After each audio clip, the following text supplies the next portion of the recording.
Та бизнес рүүгээ хэрэглэж татах чадахгүй ганцхан шалтгаан байна.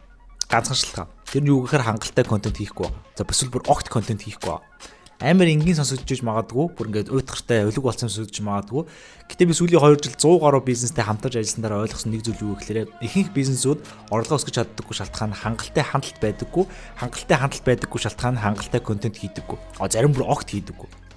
Тэгэхээр өнөөдрийн бичлэгээр юу вэ гэхээр би хэрхэн энэ асуудлыг шийдэх вэ? Амун дээрээс нь сошиал медиа дээр ер нь сошиал медиа гэлтгүй бизнес дээр ямар 5 төрлийн аргаар маркетинг хийдэм бэ гэдэг цэвэр туршлага дээрээс маш үнцэнтэй бичлэг хүргэх гэж байна. Тэгээ хэрвээ та бизнес эрхлэгч тэр дундаа бүр үйлчлэгээний бизнес эрхэлдэг, маркетинг борлуулалтын чиглэлээр асуудалтай бизнесээ томруулахыг гацалтай байгаа бол өнөөдрийн бичлэг 100% тань зориулагдсан шүү. Тэгээд бичлэгийн төгсгөл байсны гоё бэлэгтэй байгаа. Тэгээд бичлэгээ дуустал нь үзээрэй. За тэгээд бичлэгийг эхлэхээс өмнө яагаад ийм юм барьсан байгаа гэж бодож магадгүй. Юу гэхээр мик ингэж барихгүй болохоор мик сонсогдохгүй нэгсэн те би барих юм болдохгүй болохоор сайхан пассвортаа ингэ барьсан байгаа. Тэгээ нэг юм шин содын юм хийх хэрэгтэй санагдаад ингэ барьсан байгаа шүү. Окей. Тэгэхээр бичлэгийн эхний хэсэгт би юу ярих вэ гэхээр маш олон бизнесүүдэд би ярьж үзсэн. Яг яагаад одоо ингэ сая манай бүр амар ойрын нэг их надтай ярьж байгаа байхгүй юу гэсэн чинь эхний ерөөсөө ингээд манайх хүн орж ирэхэ байжлаа. Уул нь ингээд хүмүүс орж ирээд гайгүй бүүст хийгээд ингээд болчдөг байсан. Ерөөсөө бүрхэн орж ирэхгүй байна. Тэг ингээд өдөржингөө нэг юм хийсээрэл ингээд дуусаад байна. Тэг чинь маркетинг дээр асуудалтай байна. Яах вэ гэдэг. Тийм асуулт сууж байгаа. Тэг би асуусан. Та сүүл хизээ контент оруулсан бэ? Ер нь контент хийж гинүү гэсэн чинь ер нь бас оруулах хүн байхгүй оруулахгүй байгаа даа. Сүүлд нэг зааста нэг цагаан сар мараар ч нэ оруулсан гэж байна. Сүүлд хизээ буст пост явуулсан гэсэн чинь 4-5 сарын өмнө явуулдаг байж байгаа огт болцсон гэж байгаа байхгүй. Тэг би гайхаад ингээд нэгс догт контент хийхгүй байхгүй. Тэг би асуусан юм нэгсэндөө та би ийм үйлчлэгээ явуулдаг гэдгийг хүмүүст хэлэхгүй байгаа юм чинь хүмүүс ер нь таныг ийм үйлчлэгийг мэддгийг угаасаа яаж мэдэх вэ гэж зүйл хэлсэн байхгүй. Тэг яг тэрнтэй адилхан танд ийм асуудал байж магадгүй зөө. Ихэнх хүмүүс амар сонирхолтой нь би чадахгүй байна. Тэнд ямар нэгэн миний мэдэхгүй юм байна гэж хүмүүс боддог байхгүй. Гэтэл яг үүндээ амар тэнийг энгийн юм хөвчлэн байдаг байхгүй. Тэнд юу гэхээр хангалттай контент хийхгүй байгаа. Манай нэг айгүй ойрын ажилласан газар байна л да. Сарын нэг 100-аас 150 саяын ер нь бол цэвэр ашигтай борлоо. Цэвэр ашиг нь мэдэхгүй шүү. Ямар ч сан борлуулалт хийдэг зөв газар байсан. Тэгээд би тэр газрыг хараад нэг юмд амар гайхсан юу байсан бэ гэхлээр тэр газар өдөрт 10-аас 15 үрийг тогтмол оруулдаг. Өдөр болгон. Өдөр болгон амралтын өдөр байна уу, ажлын өдөр байна уу, баярын өдөр байна уу хамаагүй 10-аас 15 үрийг ордог цагтаа орж л байдаг. Хажуугаар нь давхар бүүст явдаг. Тэгээд би буцаад одоо чинь яг энэ тал дээр асуудалтай байгаа газартай ярингууд сүүл хизээ контент оруулсан гот 10 хоног юм гэж байгаа юм. Тэгэхээр чинь ерөөсөө нэг тийм та одоо ур чадвар муутай да эсвэл нэг юм үнэхээр нэг юм мэдэхгүй байгаа даа биш ерөөсөө хангалттай сурталчилгаа хийхгүй байгаа байхгүй. Тэгэхээр одоо би энэ салбарт өөрөө энэ медиа салбарт 5 жил ажиллаж байна л да. 5 жил ажиллаад зүгээр ингээд амлиз би ингээд бүх AI, бүх стратеги, контент яавал яа тийм хүүк мүк гэл ингээд бүх байжуулах сургалтуудыг яавал ингээд нэг юм хүмүүсийн мэдэхгүй нууц арга юу вэ гэл хайгаа яваад байгаа шүү дээ. Хүмүүсийн мэдэхгүй нууц арга, нууц стратеги энэ яхаар ингэж ингээл хамгийн энэ надаас нэг юм мэдээд байгаа даа гэл ингээл нууц арга хайгаал яваад байгаа шүү дээ. Нууц арга хайд явах тусам би нэг юм дээр л бодож ордог зөв. Тэр нь зүгээр л хангалттай контент өгье. Just нөгөө нэг Nike-гийн лого үйдэж шүү дээ. Just do it гэдэгтэй адилхан. Just post гэдэг. Зүгээр л пост л гэдэг юм. Контент энэ сошиал медиагийн ерөөсө хандлт авах хэрэглэж татах хамгийн ихний дүрэн бол ерөөсө пост. Just post хангалттай хэмжээний сурталчилгаа хий. Тэг би нэг аягүй хүмүүст ойлгуулмаар байдаг зүйл нь юу вэ гэхээр хүмүүс контентийг зүгээр нөгөө нэг юмэр юмдээ хүмүүс өөрсдийнхөө амьдралыг шеэрлсээр байгаа нөгөө нэг те янз бүрийн хэрүүл уруул мууралтай холбоод нэг юм өөрөөр хараад идэм шүү. Ерөөсөө л яг дээр үед намайг жоохон байхад зурагтаар радиогоор реклам гардаг байдаг байсан тэр юм чинь л сошиал хэлбэр рүү орчод байгаа шүү дээ. Тэг хамгийн биднэрт байгаа давуу тал нь юу вэ гэхээр та тэдэртэй адилхан мөнгө төлөөд одоо те сурталчилгаа явуулж болж байна. Өдрийн $10, $20, $30-аар сурталчилгаа явуулж болж байна. Тийм хэрэв мөнгө төлөхгүй гэх юм бол бүхэл бүтэн үнэгүй сурталчилгаа хийх арга нь биш шүү дээ. Тэр нь зүгээр л контент хий гэж. Тэгэхээр тэр зүйлийг аягүй чухал би хүмүүсийг ойлгосоо гэж бодоод байна. Тэгээд энэс гадна аягүй чухал нэг юм байгаа нь контент хийж байгаа энэ явц нь өөрөө хангалттай хүмүүст одоо продактив буюу бүтээмжтэй санагддаг байхгүй мэдрэмж нь. Юу вэ гэхээр энэ аягүй чухал миний хувьд л ингээд нэг юм одоо тархины нэг юм ингээд нэг юм югмэрийн хаалга нэгдсэн ойлголт гэсэн байхгүй. Тэр нь юу гэсэн бэ гэхээр контент хийж байгаа нь процесс нь хүнд ерөөсөө бүтээмжтэй санагддаг. Яг би ингээд ийм айгуу чухал ажил хийгээд байгаа юм санагддаг байхгүй. Нэг юм хөнгөн ингээд зүгээр нэг юм бичлэг хийгээл те. Одоо ингээд миний ярьж байгаа байдлыг харангуут ингээд те. Нэг юм хөнгөн юм хийгээд байгаа юм шиг нэг юм пассвортын дотор мик авчулсан нэг юм бала юм яриад чинь ингээд энэ байдал нь өөрөө хүн тийм сериосны юм уу яг хүний тархинд очихдоо би юм чухал юм хийгээд байгаа санагддаг байхгүй. Харин эсэргээр юу чухал юм хийгээд байгаа юмсаа тархинд санагдаад гисэр нэ амар үр дүн багтаа байдаг үгээр төлөвлөхтэй. Ингээд төлөвлөн. Эсвэл бизнесийнхаа юм өөрчлөн, логогоо өөрчлөн, вебсайтаа дээш нь доош нь оруулна. Эсвэл нэг юм шаардлагагүй нэгсэндээ зүгээр жижиг сажиг ажил. Гэтэл амар сонирхолтой нь энэ чухал биш юм шиг санагддаг хэрнээ энэ контент хийх гэдэг нэгсэндээ зүгээр л сурталчилгаа хийх гэдэг ажил чинь бизнесийн чинь хоёр дахь том ажил байх хэрэгтэй байхгүй. Өдөр болгон хийгдэж байгаа таны хоёр чухал ажлын чинь нэг нь байх хэрэгтэй байхгүй. Хамгийн чухал ажил бол бизнесийн борлуулалт хийх. Борлуулалт хийхийн дараа хамгийн чухал ажил юу юм гэхээр маркетинг байхгүй. Тэгэхээр одоо ингээд та зөвлөө өөрөөсөө бодоод үзэлтэй. Яагаад миний борлуулалт төсгүй байгаа юм бол? Яагаад миний бизнес сайжрахгүй байгаа юм бол? Яагаад тэ миний ингээд одоо миний эхэлж байгаа бизнес нэг газар гацчихад байгаа юм бол? Зүрхэл асуух асуулт нь окей, та тэгвэл контентынхон тоог сайжруулсан юм уу? Контентынхон тоог ихсгэсэн юм уу? Контентынхон чанарыг сайжруулсан юм уу? Ямар шин содын юм хийсэн юм? Энэ гурван асуултыг өөрөөс асуугаад үз. Энэ гурыг хийгээгүй бол окей, тэгвэл гайхаад байгаа байхгүй юм биш үү? Ерөөсөө л манай нэг ментор хэлсэн амар гоё үг гэдэг юм л да, контенттэй холбоотой. Ерөөсөө 3 арга байдаг гэж байгаа юм. Контент ерөөсөө сайжруулах. Контентын чиглэл сайжруулах. Эхнийх нь их контент хий. Хэр их контентыг их гэдэг юм бэ гэдэг юм байхгүй. Чадах чинээгээр хийх хэрэгтэй. Хоёр дахь нь шинийг хий. Угаасаа нэг юм чин хуучраа дуусна. Тэгэхээр үргэлж шинийг сэтэл шинийг хайжах хэрэгтэй. Гуравдугаарт илүү хий гэж байгаа байхгүй. Илүү сайн гэсэн үг. Чанараа сайжруулна гэсэн үг. Ийм гурван байдлаар угаасаа та хүүхдлээ бизнесээ удирддаг юм билээ. Магадгүй их үедээ та магадгүй хин нэг одоо юм чаддаг хүний юм эсвэл ажилтан ч юм янз бүрийн хүн одоо цалингийн тавиад ч мөнгөний төлөд авах боломжгүй болтой өөрөө хийхээс арга байхгүй. Угаасаа бизнесийн дөрвөн тэрэмж. Хэрвээ танд бажет байгаа, таны цаг хязгаарлагдвал болоод энд нь хэрвээ мөнгө байгаа бол тэрийгээр хүн нэгнээр хийлэг. Тэр мөнгө ч байхгүй бол өөрөө сурна. Өөр энэ арга байхгүй.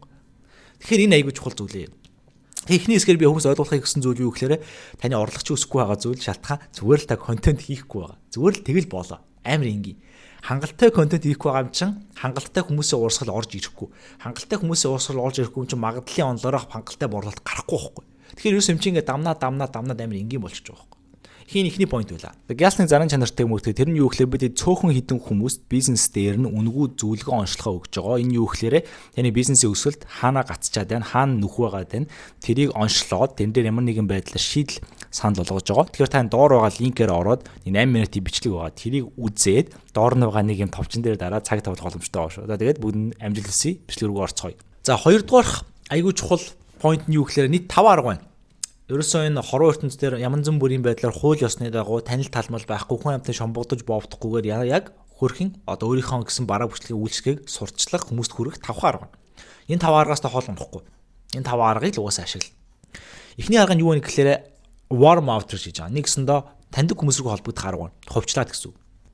За олон нөтөрч үзсэн болно. Нэгсэндээ таны дагдаг хүмүүс танд утасны дугаар нь байдаг, Facebook найз, 10 жилийн найз, гэр бүл их мэдчлээ. Тантай ихтгэлцэл үүссэн, таныг одоо юмрын танаас ингэж энэ хин ингэдэг юм байхгүй тэр хүмүүс гэсэн.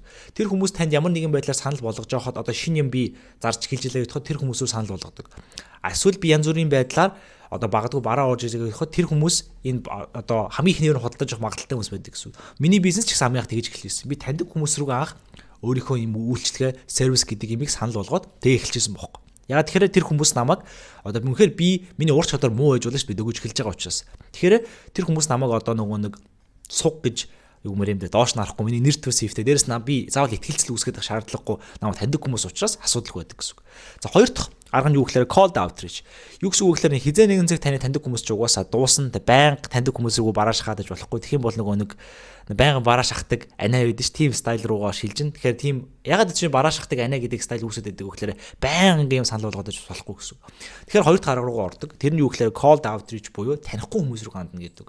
За гадаад бол ялангуяа амар сайн ажилдаг. Шууд хүмүүсийн контакт руу бичдэг, LinkedIn дээрээс бичдэг, имэйл явуулдаг, танихгүй хүмүүс рүү шууд саналаа тавьдаг гэсэн. За энэ бол миний бодлоор хамгийн хэцүү. Гэхдээ манай нэг ойрын найз байгаа. Шууд ингэж хүмүүсээр танихгүй хүмүүсээр ингэж одоо юм зарах гэж гэх юм уу нэг юм санал болгох гэж залгадаг. Энэ бол яг хөө миний бодлоор Монголд яг ингэж ажилддаг юм шиг санагдсан. Тэгээ энийг зүгээр би хөнгөж дурдаад орхичих. Нэг тийм амар хүмүүсийн ашиглах байх гэж болон яа хувьдаа бодохгүй байна. За 3 дугаар хамгийн чухал одоо хүмүүсийн ашигладаг контент, үнэгүй контент хийх буюу одоо миний хийж байгаа зүйл Facebook, Instagram дээр контент хийж байгаа зүйл. За контент хийж байгаа зүйл бол ерөөсөө маш олон таны зүгээс маш олон хүмүүст өөрийнхөө хэлэх гээд байгаа санаагаа, өөрийнхөө санал болгодог зүйлийг хүргэх хамгийн том арга. Гэхдээ нэг сул тал нь юу гэдэг вэ гэхээр цаг ордог. Юу гэсэн үг гэхээр та органик контент өнөөдөр хийгээд маргааш шууд сайтан дээр бомт болчихгүй гэсэн. Энэ зүйл дээр хугацаа ордог, брендинг үүсдэг. Гэхдээ орш үед контентгүйгээр бизнес брендинг гэдэг юм үүсэх угаасаа боломжгүй болсон. Тэгэхээр та заавал хийх шаардлагатай гэсэн. Гэхдээ энэ дээр контентын дээр би аягүй чухал анзаараа хэлмээр байдаг зүйл нь хэрвээ та өөрөө фаундер нь бол өөрөө биш зарим юм дээр оруулсан.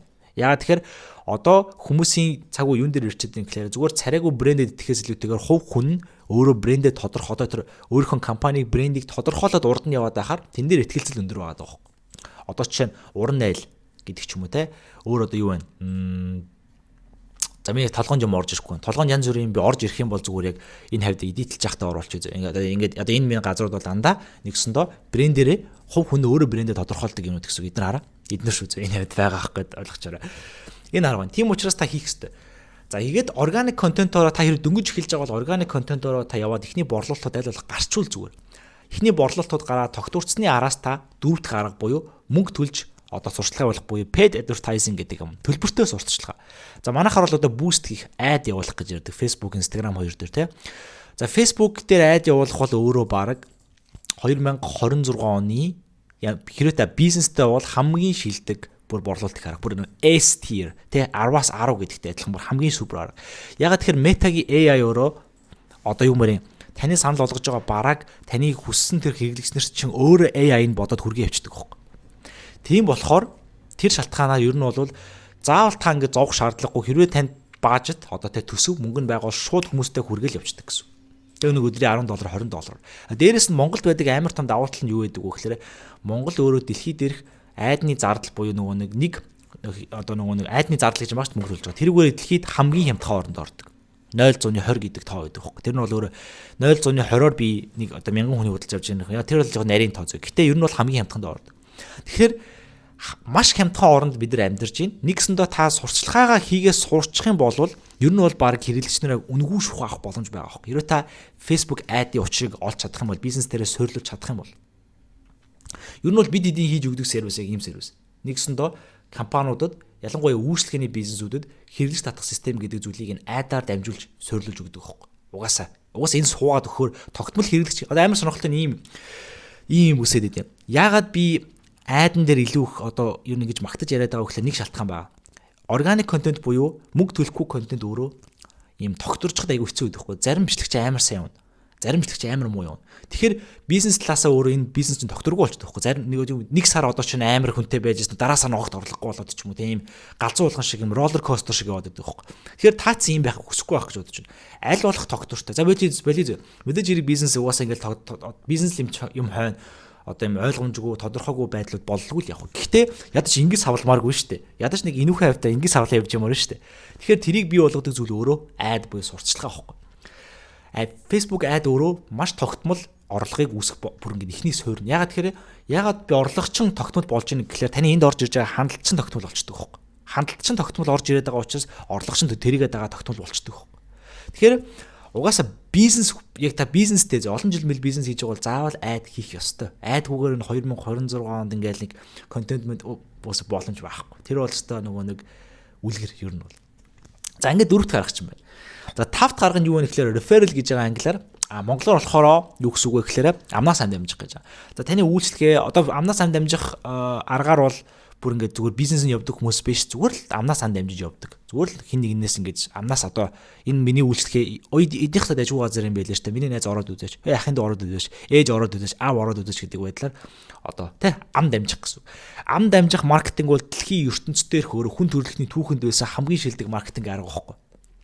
Яагаад тэгэхээр одоо чинь юу гэмээр би чиний мик авах гэж хайж гэж бодъё л доо. Мик авах гэж. Тэгээ би яг ямар мик авахаа мэдэхгүй байжсэн чинь манай нэг таньдаг найз мань нэрээр тэр дэлгүүрээс авчиж эдийнх дайжгүй юм байлаа гэхэд би өөр юм бодохгүй тэндхээс л авна шүү дээ. Тэгэхээр яг энэ referral буюу амнаас ан дамжих аргыг та ухамсартайгаар өөрөө бизнес дээрээ суйрлуулна гэдэг бол нэлээд ажил болдог. Гэхдээ ерөн зүгээр юм тэрийг суйрлуулсан байхад бол өөрөө нэгсэндээ чинь хэрэглэгч нар чинь таны бизнесийг дахиад өөрсдөө маркетинг хийгээ явуучих юм гоё. Одоо гэмээр self sufficiency гэж ярьдэн ш. Одоо шинэ нэг өөрөө өөрийгөө тэтгэе явцдаг ферм хүлэмж гэдэгтэй адилхан юм self sufficiency in business болчих жоох. Өөрөө өөрийгөө маркетингийнхаа өөрөө орлоо явуулдаг. Тэгэхээр ийм амар давуу талтай байдаг гэсэн. Тэгэхээр ийм 5 арга нэгсэндээ байна. 4 танаас 100% хамааралтай, нэг нь жоохон хамаарал багтай. Гэтэ юутай? Миний хувьдлаар бол хамгийн ихэнд зүгээр хийх үр дүнтэй гэх юм бол paid одоо төлбөртэй сурталчилгаа байна. Контент байна. Тэгээд one on one нөгөө нэг хүнтэй таньдаг хүмүүсийг холбогдох гэдэг. Энэ 3 арга бол топ. Огт танихгүй хүмүүсийг холбогдох бол жоохон хэцүү шууд. Тавт гарга нь бол хамгийн үр дүнтэй тэр referral гэдэг юм арга байна. Тэгэхээр та энэ 5 аргыг ашиглаад маркетингээ хийж болох нь байна. Дээрэс нь яг гацаад байгаа бол зүгээр л зүгээр постл гэдгийг би анхааруулж хэлмээр байна. За тэгээ бичлэгийн нүрээ дуусгая guys. Өнөөдрийн бичлэг маш хэрэгтэй байсан байх гэж найдаж байна. Тэгээд хэрвээ та саяны миний хэлж байгаа те маркетинг, борлуулалт, хандлт гэдэг проблемтай асуудалтай мөн дээрс нь бизнес эрхэлдэг хүн бол энэ доор байгаа линкээр стратегийн колл надтай тавуулах боломжтой. Энэ колл бол ерөөсөө ямар ч үн төлбөр байхгүй үнэгүй. Тэгэхээр энэ коллоор бидэд юу гэсэн доо таны бизнесд би яа тусалж болохоор байна. Тань дээр бизнес дээр ямар цоорхой асуудлууд байна. Тань үнэгүй зөвлөгөө өгöd цаашдаа боломжтой бол хамтарч ажиллах тийм колл байгаа шүү. За тэгээд бүгдэнд нь амжилт хүсье. Дараагийн бичлэгээр уулзцгаая.